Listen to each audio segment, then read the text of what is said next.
The marketplace was alive with the chatter of merchants, the clatter of hooves, and the sharp smell of baked bread and spiced meat. Ilara moved through it like a shadow, her fine cloak drawn tight against the wind that carried rumors as easily as it carried dust. She had walked this street many times before, but today her steps were different. They were hurried, deliberate, and full of an urgency that made the cobblestones seem uneven beneath her boots. The news of her upcoming betrothal had spread like wildfire.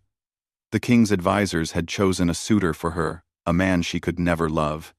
He was respectable, wealthy, and perfectly ordinary. But Ilara felt a cold dread at the thought of him. To her, he was the embodiment of every duty and expectation she had ever despised. She could imagine the formal dinners, the polite smiles, the endless conversations about lands and alliances she could never care for. Her heart ached with the knowledge that she could not simply refuse. In this kingdom, a woman's choice was rarely her own, and she had learned early that disobedience could cost more than freedom, it could cost life. She had to find a way out, a way to escape this fate without incurring wrath. And that was when she saw him. He was standing near the fountain at the center of the square, his posture relaxed, almost casual, yet there was something in his eyes that made it impossible to look away. They were dark, stormy eyes, and they seemed to measure everything and nothing at once. He was a stranger, but there was an aura around him that spoke of danger and experience. His cloak was plain, his boots worn, but even so, he had a presence that made the crowd seem to fade around him. Ilara approached him carefully. She had heard tales of mercenaries, thieves, and wanderers who could be hired for all sorts of tasks, but she had never imagined herself hiring one. Her heart beat fast, not just from fear, but from the thrill of taking control of her own destiny, even if only for a moment. "I need your help," she said, her voice steady despite the flutter in her chest. The stranger turned his head slightly, as if acknowledging her existence for the first time. He studied her silently, and the weight of his gaze made her chest tighten. Finally, he spoke, his voice low, calm, and certain. "And what kind of help does a noblewoman require in a place like this?" Ilara swallowed. The words she had rehearsed in her mind suddenly seemed fragile and insufficient. "I need someone to protect me. For a time, just long enough to avoid a commitment I do not wish to honor." The stranger raised an eyebrow, a faint smile tugging at the corner of his lips. "Protection comes at a price." She reached into the pouch at her waist and pulled out 10 gold coins. She placed them carefully in his hand. "This is all I can offer. 10 gold coins. Take them, and I ask only that you keep me safe for a single week. After that, I will owe you nothing more." He looked at the coins, then back at her, and for a moment, the world seemed to hold its breath. 10 gold coins, he murmured. "You offer this for your life, or your freedom?" "Both," she said firmly. She felt a strange thrill at the honesty of her answer. In this kingdom, honesty was dangerous, yet she could not lie not to him. He studied her for another long moment, then nodded. "Very well. I will accept. But understand this, when you hire a stranger, you invite more than just protection into your life." She frowned slightly, unsure of what he meant. But she said nothing. Instead, she allowed him to follow her through the crowded streets, feeling the eyes of curious onlookers flicker toward them. Whispers followed their passage, and she could hear the word stranger repeated over and over, like a warning or a prophecy. The stranger did not speak again until they reached the edge of the marketplace, where the buildings grew taller and the shadows longer. "You will need to be careful," he said. "They watch you more closely than you know. The betrothal is not a simple ceremony. It is a test of power, loyalty, and obedience." Ilara's stomach twisted. "I know," she admitted. "That is why I cannot face it alone." He nodded. "Then we face it together, for now." They arrived at the noble district where her family's estate stood. The high walls and iron gates loomed over her, a constant reminder of the life she was expected to live. She led him inside, careful not to attract attention. The servants glanced at the stranger warily, sensing his presence as something unusual, something that did not belong. That night, as the household slept, Ilara sat in her room, staring at the stranger who had agreed to guard her. She had expected a warrior, perhaps someone fierce and brutal. Instead, she had found calm, silent competence. He did not boast of his skills or recount past deeds. He simply existed, and that presence alone made her feel safer than she had in months. "I should know your name," she said finally, her voice soft. He looked at her, his expression unreadable. "Names are not always necessary, but if it eases your mind, you may call me Kale." Ilara repeated the name silently, testing its weight on her tongue. Kale. It was strong, precise, and yet carried a hint of mystery. She wondered what secrets were hidden behind those stormy eyes. What past had shaped the man who would risk his life for 10 gold coins? "Kale," she said again, "do you ever care about the people you protect?" He considered her question carefully, as if measuring each word. "I care for those I choose to protect. But it is not a simple thing. Protection is more than skill with a blade or sharp reflexes. It is understanding, patience, and sometimes, sacrifice." Ilara felt a shiver run down her spine. There was a gravity in his words that suggested he had known loss, had walked through shadows she could not imagine. She did not know why, but she trusted him. Perhaps she had no choice, but the trust was there, fragile and new, like a delicate flame in the dark. Days passed, and Kale's presence became a constant in her life. He moved silently through the halls, observing, listening, and stepping in whenever danger approached, even when she did not realize it. A slip of a candle, a loose stone in the courtyard, a servant carrying a message not meant for her eyes. Kale intercepted each threat with precision, never flaunting his power, never seeking recognition. Ilara found herself drawn to him, not for his strength, but for the quiet certainty he radiated. She had expected fear, excitement, maybe even arrogance. Instead, she found patience, understanding, and an unspoken promise that she would not face the coming days alone. And yet, with every moment of safety he provided, a seed of unease grew in her chest. There was something in Kale that was not entirely human, something ancient and hidden. She had caught glimpses of it, how he seemed to anticipate danger before it arrived, how his reflexes were almost too fast, his intuition uncannily precise. One evening, as the sun dipped below the mountains and painted the sky in shades of blood and gold, Ilara stood on her balcony, watching the shadows lengthen across the courtyard. Kyle appeared behind her silently, as if he had no need to knock or announce his presence. "The ceremony approaches," he said quietly.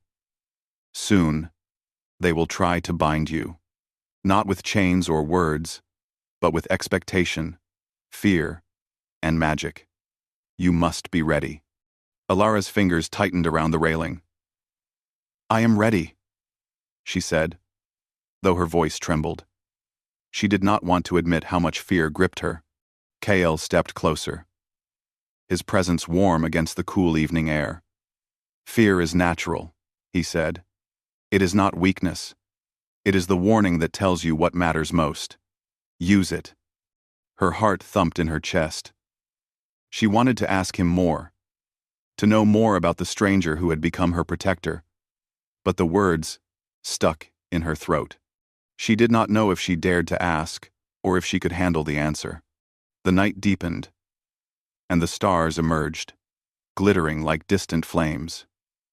Ilara felt the weight of her destiny pressing down on her, heavy and unyielding. And yet, with Kale at her side, she felt the tiniest spark of hope, a hope that perhaps she could face what was to come, not as a pawn in a game of power, but as a woman choosing her own path. And then, from the darkness beyond the walls, a whisper reached her ears. carried by the wind, and colder than the night air. "Do you know what you have invited into your life, child?" Ilara froze. Kale's hand brushed against hers, a silent reminder that she was not alone. But even as his presence reassured her, she felt the first tremor of fear that would follow her into the days ahead. The stranger she had hired for 10 gold coins was more than he appeared, and as the first shadow of the prophecy brushed against the edges of her world, Ilara realized with a shiver that she had no idea what or who she had truly brought into her life. The morning air was sharp and cold as Ilara walked through the estate's gardens, her hands folded over her chest. The dew glistened on the leaves, and the scent of roses mingled with the faint tang of earth. Normally, the gardens brought her peace. But today, they felt like a trap, a maze lined with unseen eyes. Every corner seemed to hide a whisper, a glance, a secret waiting to be discovered. Kale followed silently, as always, his boots making almost no sound on the stone path. His presence was a constant reassurance, though it also reminded her that her life had shifted into uncharted territory. She had hired a man for 10 gold coins, and now he was more than a bodyguard. He was a shadow, a guide, and something else she could not yet name. "You must not underestimate the court," Kale said quietly, his dark eyes scanning the hedges and distant walls. "They will test you in ways you cannot imagine. It is not just your hand they seek, it is your will." Ilara paused, her fingers brushing a flower petal. "And if I refuse?" she asked softly. "If I do not give them what they want?" Kale's gaze softened for a brief moment. "Then, you must be prepared to stand alone. But that is not your path. You chose to have me at your side." She looked up at him, startled by the intensity in his voice. It was not the voice of a man seeking obedience, but of someone who understood the weight she carried. The realization made her chest tighten. She had not expected companionship. Not truly, when she had offered him gold. Yet, here he was, more than a mercenary, more than a stranger. Their conversation was cut short by a sudden commotion near the courtyard. Servants ran in all directions, their voices high with panic. Kale's hand rested lightly on the hilt of his sword, his posture taut with readiness. "What is it?" Ilara asked, trying to keep her voice steady. "Trouble," Kale said simply. "Come." He led her through the estate, taking secret passages and narrow stairways that even some of the servants did not know. Ilara's pulse quickened as they emerged into a smaller, hidden garden. There, a man she had never seen before crouched by a fountain, clutching a letter in trembling hands. His eyes widened as he saw Kale. "You," the man stammered, unable to finish his sentence.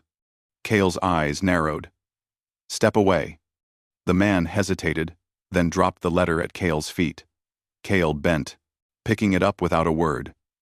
He scanned the words quickly, his expression darkening. "They know," he said, his voice low but steady. "The court knows. You are trying to avoid the betrothal." Ilara felt her stomach twist. "What do we do?" Kale's eyes met hers. And for the first time, she saw a flicker of something unreadable. Anger. Determination. Perhaps fear. "We act before they do. You must not be claimed by the beta. Not now. Not ever." He led her back to her room and closed the door, locking it carefully. The sunlight streamed through the windows, yet the room felt like a fortress against the world outside. Ilara sank onto the edge of her bed, her hands trembling. "Kale," she began, her voice soft. "I did not hire you to fight politics or prophecies. I only wanted to buy time." Kale knelt in front of her, placing the letter on the floor. "Time is never just time in a place like this. Choices have consequences, and your choice brought me here. Now, I cannot let harm come to you, not from those who see your life as property, and not from yourself." Ilara looked at him, and for a moment, the fear that had held her heart seemed to fade. She could feel his conviction, and it was more powerful than any coin she could offer. Yet, a question remained: what was he willing to risk for her? The next day, the betrothal ceremony began. The grand hall was filled with nobles dressed in silks and velvets, their eyes glittering with ambition. The beta suitor, a man she had never truly noticed until now, stood at the far end of the hall, his gaze fixed on her with something that felt like ownership. Kale walked beside her as they entered, his presence calm, almost invisible to those who did not know where to look. Elara's pulse raced as she felt the weight of countless eyes upon her. The ceremony was meant to bind her, not just in promise, but in spirit. Every word spoken was a reminder that her life was expected to follow a predetermined path. Yet, with Kale beside her, she felt a spark of rebellion. She straightened her back, lifted her chin, and moved with a grace that made even the king pause. Kale's hand brushed hers, a subtle gesture, but one that grounded her in the moment. The priest began the ritual, chanting in a language that seemed older than the stones of the castle itself. Elara's heart pounded as the words filled the hall, binding the air with power and expectation. She glanced at Kale, hoping for guidance, for a way to escape the invisible chains forming around her. Kale's hand found hers again, and he gave a slight squeeze, almost imperceptible, but it carried strength. Elara understood then that she was not alone. Whatever magic or politics were at work, she had someone in her corner, someone who would stand beside her, no matter the cost. Suddenly, a flicker of movement at the edge of the hall caught Kale's eye. He tensed, his gaze sharpening. The beta suitor's allies were attempting to intervene, to enforce the claim before the ritual could even conclude. Kale acted quickly, positioning himself between Elara and the threat. His movements were fluid, precise, and swift. In moments, the would-be attackers were pushed back, unable to reach her. The hall murmured with shock, and some of the nobles whispered words that carried fear and awe. Elara felt a surge of emotion, fear, yes, but also a deep gratitude, and something else she could not yet name. Kale's protection was more than physical. It was a shield against a world that demanded obedience at any cost. When the commotion settled, the priest continued the ritual, but the atmosphere had shifted. Eyes that had once sought to claim her now regarded her with caution. Elara realized that Kale's presence had changed the balance of power, even if only slightly. After the ceremony, as the nobles dispersed, Kale led her to a quiet terrace overlooking the river that cut through the kingdom like a silver thread. The sun was setting, painting the sky in crimson and gold, and the water reflected the colors like liquid fire. "You have drawn attention," Kale said, his voice low. "And not all of it is welcome. The beta suitor will not forget this. He will seek another way to claim you." Elara shivered. Not from the cold, but from the weight of the truth. "Then we must be ready," she said, her voice firmer than she expected. "I cannot go back to being his pawn. I will not." Kyle studied her, and for the first time, his stormy eyes softened with something almost like admiration. "You have courage," he said, "but courage alone is not enough. You will need strategy, patience, and trust. Trust in me, and in yourself." She nodded, feeling a bond forming that went beyond simple protection or payment. She had hired him for 10 gold coins, expecting a brief and transactional relationship. Instead, she had found an ally, a guardian, and perhaps, unknowingly, someone who would change the course of her life forever. As the evening deepened, a cold wind swept through the terrace, carrying with it a whisper that made Elara's skin prickle. Kale turned sharply, his hand on the hilt of his sword, but there was no visible threat. "It begins," he said quietly, almost to himself. "The shadows of what is coming are already here." Elara looked at him, uncertainty and fear mingling with a strange thrill. "What do you mean?" she asked, her voice barely above a whisper. Kale's gaze returned to the darkening horizon. Some things in this world move faster than we can see. Forces that have slept for centuries are stirring.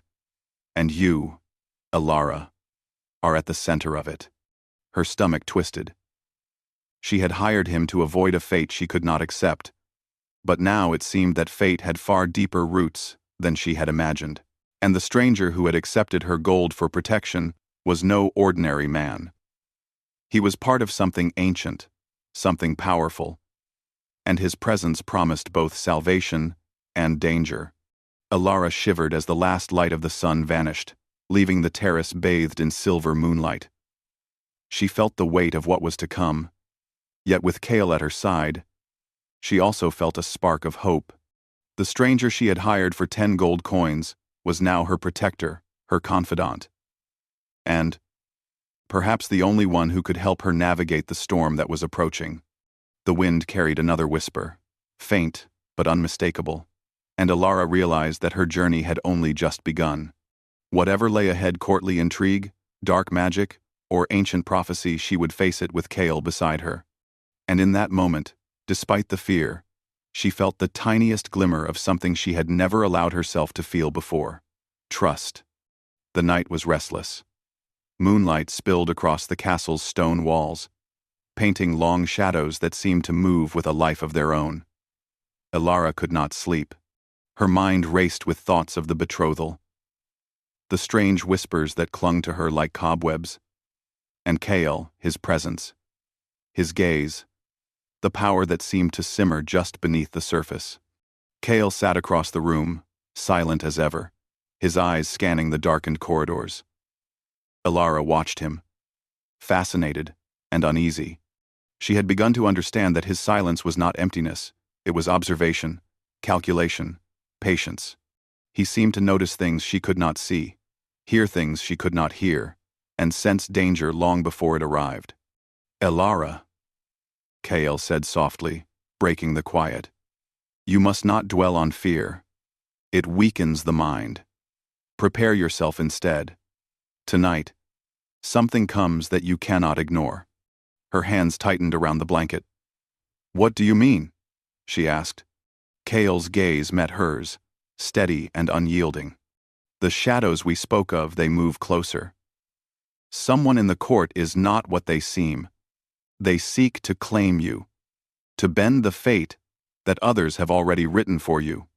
Elara's heart raced. She had known the beta suitor would not surrender easily, but she had not imagined that the danger would be so immediate or so close.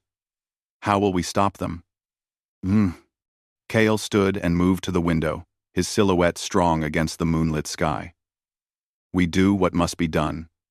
We watch, we wait, and when the moment comes, we act." Hours passed.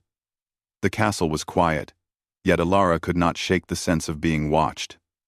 Every creak of the floorboards, every rustle of the curtains, made her start. Kyle remained a constant presence, silent but alert, a shadow among shadows. Then, just before dawn, it happened. A figure emerged from the darkness of the hallway, a courtier she had trusted, moving with unnatural speed. Elara gasped as Kale sprang forward, intercepting the intruder with effortless precision. The man froze, caught by Kale's intense gaze, and then collapsed to the floor, unconscious. "Elara," Kale said, his voice low, "you are not safe, even here. Do you understand?" She nodded, fear and awe mingling in her chest. "Yes," she whispered. "I understand." The intrusion was only the beginning. Over the next days, strange events multiplied. Messages slipped under her door in cryptic handwriting. Servants whispered warnings, their faces pale with fear. And always, Kale was there, intercepting danger before it could reach her. Yet, amid the tension, a bond was growing between them. Elara found herself drawn to him, not just for the protection he offered, but for the way he seemed to understand her. When she hesitated, he guided her. When she doubted, and in quiet moments, when no one else was near, She saw flashes of a man who had known loss and carried guilt. Someone who could be broken, yet unyielding. One evening, Kale led her to the highest tower of the castle, where the wind howled like a living thing. The kingdom stretched out below them, bathed in the silver light of the moon. "Ilara," he said, his voice soft against the wind, "the betrothal is a trap. The beta suitor will not stop at tradition or law. He seeks control over your life, your heart, your very spirit. You must be prepared." She shivered, pulling her cloak tighter. "And if I am not?" Kale stepped closer, his shadow falling across her face. "Then you must trust me completely, do you?" Ilara hesitated, the question pressing deeper than she expected. She had hired him with gold, expecting only protection. But now, standing on the tower with the wind tearing at her hair and the world spread below, she realized she trusted him, not just with her safety, but with herself. "Yes," she whispered. Kale's eyes softened, but only briefly. Then, as if reminded of the danger surrounding them, he straightened, scanning the horizon. "Good. Trust is the first weapon against fear. The second is action." The next night, the court's shadow moved closer. The beta suitor had allies skilled in subtle magic, meant to weaken her resolve and force the betrothal. A messenger arrived with a poisoned chalice, intended for her. Kale intercepted it before it reached her hands, crushing it beneath his boot with a calm precision that made her heart leap.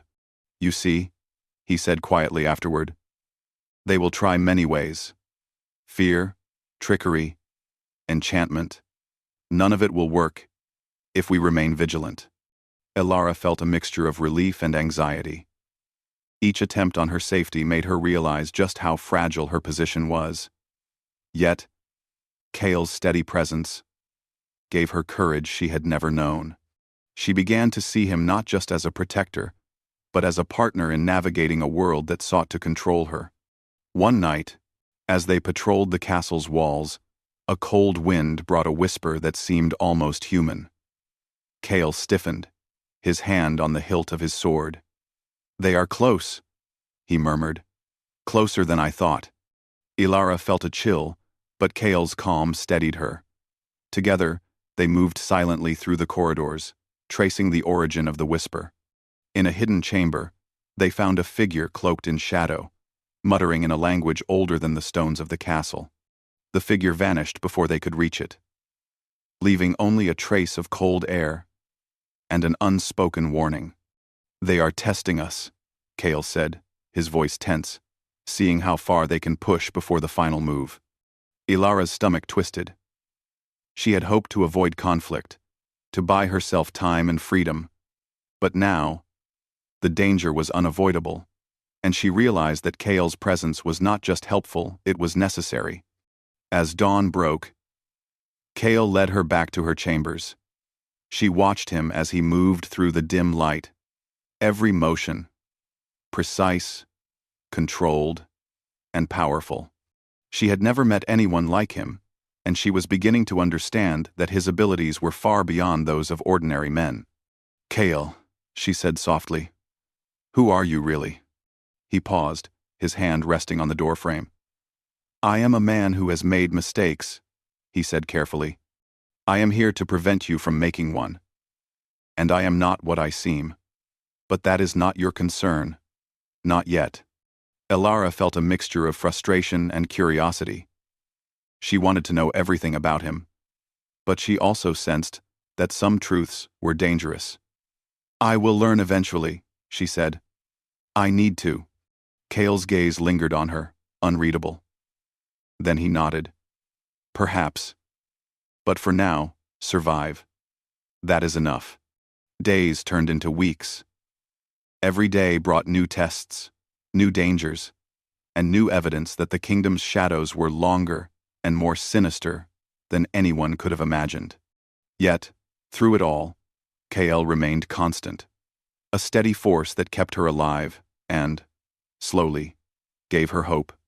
One evening, As the sky turned amber with the dying light of the sun, Kale took her to a quiet chamber filled with maps and old scrolls. The air smelled of parchment and candle wax. "They seek to control the future," Kale said, tracing lines on a map. "Every move we make must be calculated. We cannot simply react. We must anticipate." Ilara studied the maps, her mind racing. For the first time, she felt a sense of purpose beyond survival. She was no longer just a pawn in a game of power. She was a participant, guided by Kale's wisdom, but also making her own choices. "You are learning quickly," Kale said, almost approvingly. "That is good. But remember, power without understanding can destroy even the strongest heart." Ilara nodded, absorbing his words. She could feel the bond between them strengthening, not through words or promises, but through shared danger, trust, and the unspoken acknowledgement that they depended on each other. That night, as they watched the moon rise over the kingdom, a new whisper reached them. It was faint, almost lost in the wind, yet unmistakable. "The prophecy awakens." Ilara's heart skipped a beat. She turned to Kale, but he was already tense, eyes scanning the horizon. "It is beginning," he said quietly. "Soon, you will see why fate brought us together, and why your freedom is worth more than gold, more than obedience, more than life itself." Ilara felt a thrill of fear and anticipation. She had hired a stranger for 10 gold coins, hoping to avoid a betrothal she could not accept.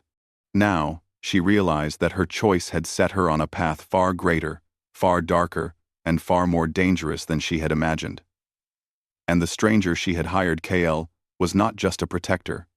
He was her guide, her ally, and perhaps the only one who could help her survive the storm that was coming. The castle slept under a blanket of fog, its towers reaching like silent sentinels into the night sky. Yet, beneath its stone walls, danger stirred. Ilara felt it in her bones, the tension in the air, the restless shadows, the whisper of prophecy moving closer to fulfillment.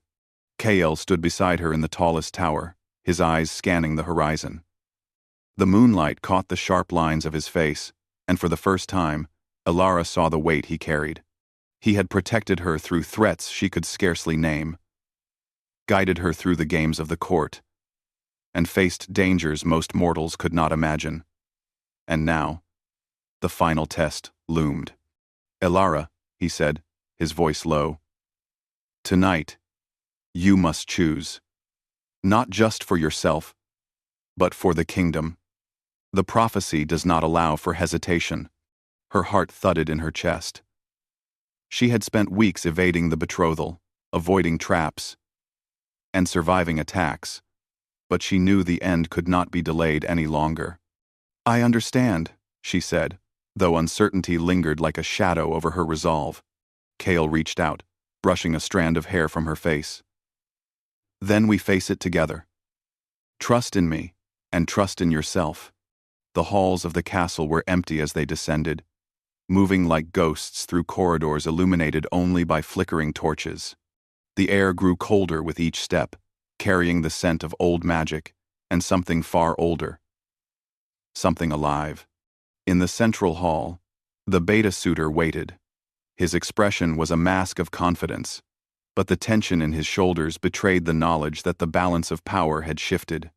Behind him, faint shadows flickered and twisted, whispering promises of control and fear. "You cannot escape me, Ilara," the beta said, his voice echoing across the hall. "You belong to this court, to me, to the law. Resistance is meaningless." Ilara met his gaze, her own eyes hardening. "I belong to no one but myself," she said, her voice steady. "And I am not afraid anymore." Kale stepped forward, his presence a silent warning. The shadows seemed to recoil from him, as though sensing the depth of his power. He did not speak. He did not need to. Every movement, every subtle shift in his stance, spoke louder than words. The beta suitor raised his hand, muttering incantations that caused the shadows to writhe and stretch toward Ilara. Kale's eyes darkened, and with a single step, he interposed himself between her and the advancing darkness. The air crackled with energy, and for a moment, the hall seemed to pulse with power. Ilara, stay close, Kale said. Do not let fear guide you. Ilara felt a surge of courage. She could sense the strength radiating from Kale, the calm that belied the storm of his abilities. For the first time, she understood that true power was not just in magic or skill, but in trust and unity. The shadows struck, swirling toward her with intent. Kale moved with speed and precision, deflecting them, breaking their form with gestures that seemed both effortless and precise.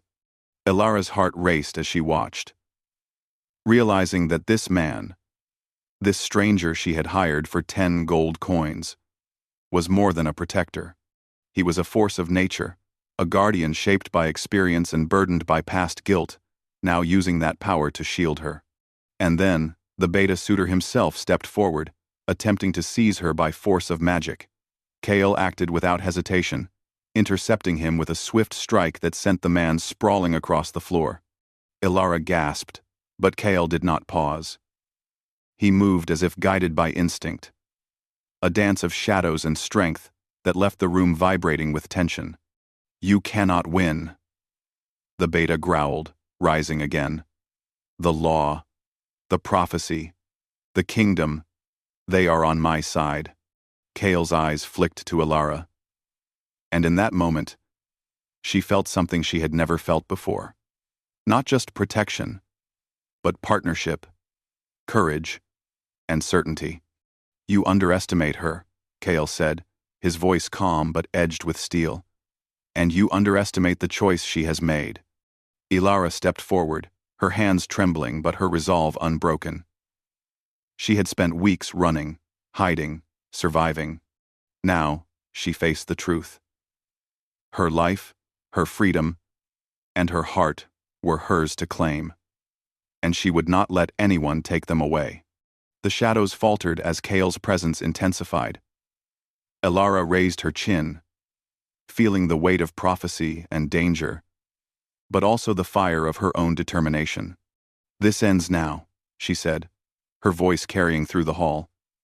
I will not be bound by fear, law, or expectation. With that, Kale moved with fluid precision, guiding her away from the advancing darkness while intercepting the beta's final attacks. The shadows shrieked and recoiled, dissolving into mist as the combined strength of Kale and Ilara pushed them back.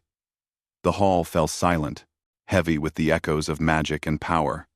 The beta suitor, defeated but alive, staggered back, his arrogance gone, replaced by fear. This cannot be, he whispered, his voice trembling. Kale's gaze met his, unwavering. It is done, he said simply. Ilara felt her knees weaken, but Kale's hand found hers, steadying her. In the silver light of the moon, she saw not a stranger, not a protector, but someone who had become her anchor, her guide, and something more, someone she could trust with her life and her heart. The castle seemed to exhale, the oppressive weight of prophecy easing. Yet, even as the shadows dissipated, Ilara knew that their journey had not ended. Danger might return, but the final test had passed. She had faced it with courage, and she had chosen her own path.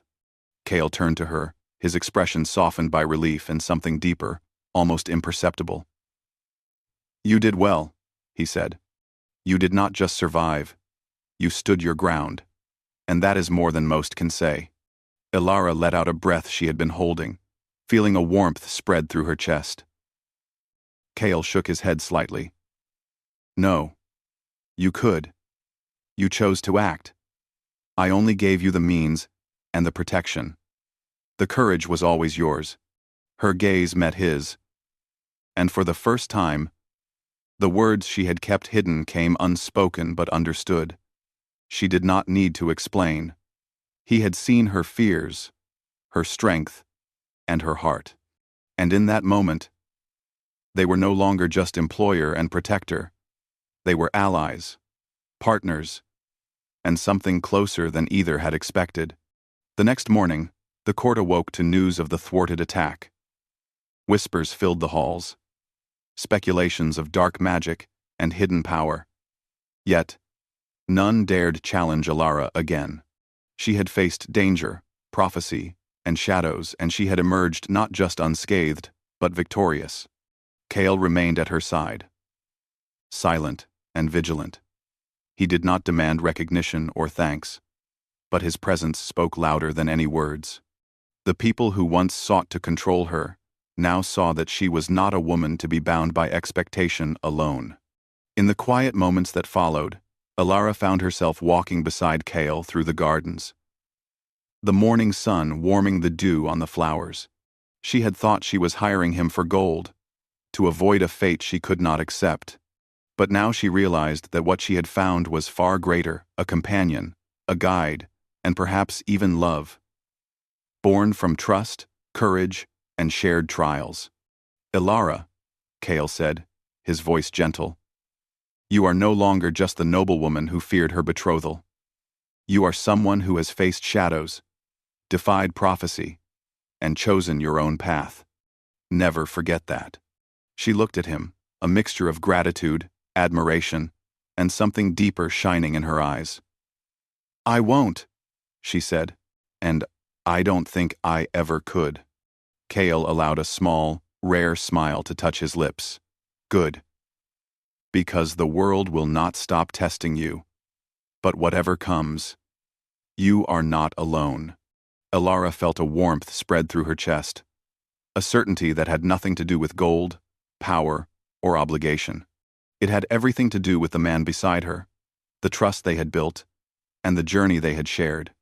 As they walked back toward the castle, the wind carried the faint echo of whispers, old magic, prophecy, and shadows. But Alara no longer feared them. She had faced the darkness and emerged stronger. And Kale, the stranger she had hired for 10 gold coins, had become her anchor in a world that sought to claim her. The kingdom stretched out before them, bright with morning light. Alara lifted her chin, feeling the weight of freedom and choice settle over her. She had been claimed by no one, except by her own courage. And for the first time, she allowed herself to hope not just for safety, but for a future shaped by her own heart. Kale's hand brushed hers, a simple gesture, yet it carried a promise, protection, trust, and something neither of them had expected. Together, they had faced shadows, defied destiny, and chosen their own path. And as the sun rose higher, painting the world in gold, Alara realized that her life had changed forever. Whatever challenges the future might hold, she would face them with Kale at her side. And in that knowledge, she found not just courage, but the beginning of a story far greater than any prophecy, a story of trust, love, and freedom.